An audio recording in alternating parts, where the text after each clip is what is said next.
Hey everyone, in this quick tutorial, I'll show you how to auto-fit the colon mark in Word so it lines up perfectly with your text, especially when you're creating forms or labels. First, select or highlight all the text, then right-click and select the paragraph option. In this window, go to the Indents and Spacing tab. Next, click Tabs. Type how much distance you want in the tab stop position. For alignment, select Left. For leader, select None.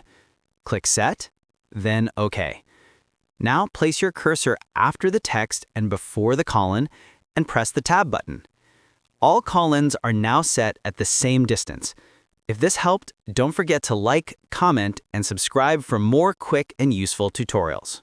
Feel free to reach out if you encounter any issues during the process. If this video helps you out, please leave a like and subscribe. Comment below if you have any questions.